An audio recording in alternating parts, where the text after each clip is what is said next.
तो आज हम सुनेंगे पुरुषोत्तम मास कथा अध्याय 29।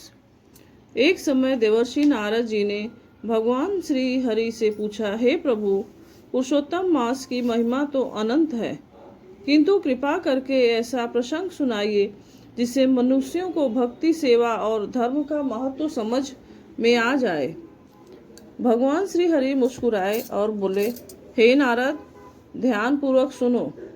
पुरुषोत्तम मास का एक एक दिन मनुष्य के जीवन को बदलने की शक्ति रखता है। इस मास में किया गया छोटा सा पुण्य भी अनेक जन्मों के पापों को नष्ट कर देता है। भगवान ने आगे कहा कि प्राचीन काल में कंदर्व नाम का एक ब्राह्मण था। यद्यपि यह ब्राह्मण कुल में जन्मा था, परंतु उसका स्वभाव अत्यंत कंजूस और कठोर था। वह न किसी को दान देता था, न अतिथियों का सम्मान करता था और न ही भगवान का स्मरण करता था। धन के लोभ में उसने अपना पूरा जीवन व्यतीत कर दिया।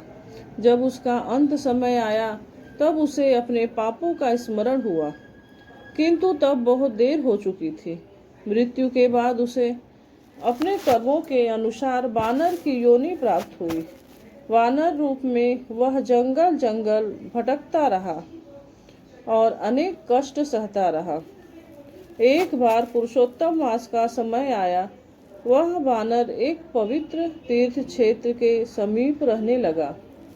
संयोग से उसके मुख में भयंकर रोग हो गया।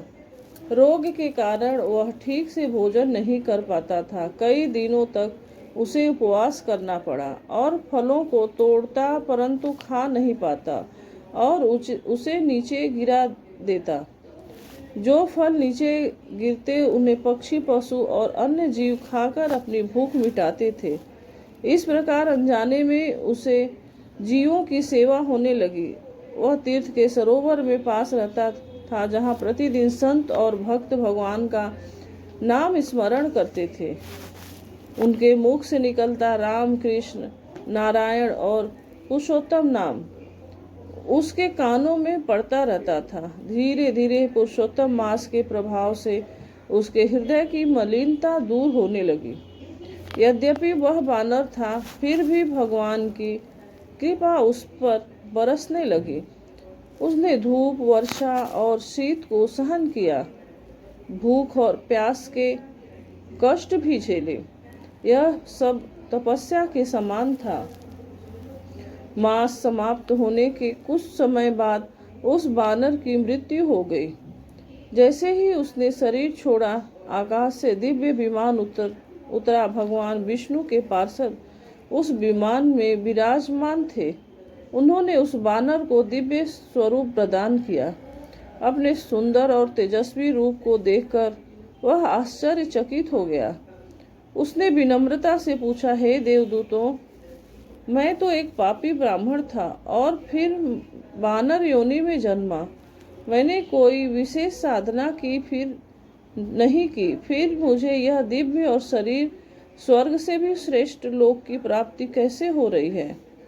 भगवान के पार्षद बोले, हे कंदर्व, यह सब पुरुषोत्तम मास की महिमा है। यद्यपि तुमने जानबूझकर कोई व्रत नहीं किया, फिर भी पुरुषोत्तम मास में तुमसे अनेक पुण्य कर्म हो गए। रोग के कारण तुम्हारा उपवास हुआ, जीवों को भोजन मिला, संतों के दर्शन हुए, भगवान के नाम तुम्हारे कानों में पड़े और तीर्थ में निवास का पुण्य प्राप्त हुआ। इन सब का फल तुम्हें मिल रहा है। यह सुनकर कंदर्व की आंखों से आंसू बहने लगे। उसे अपने पूर्व जीवन की गलतियों का पश्चाताप हुआ। उसने भगवान को प्रणाम किया और कहा, धन्य है प्रभु, जो अज्ञानियों पर भी इतनी कृपा करते हैं। भगवान के दूत उसे दिव्य विमान में बैठाकर भगवान के धाम की ओर ले गए।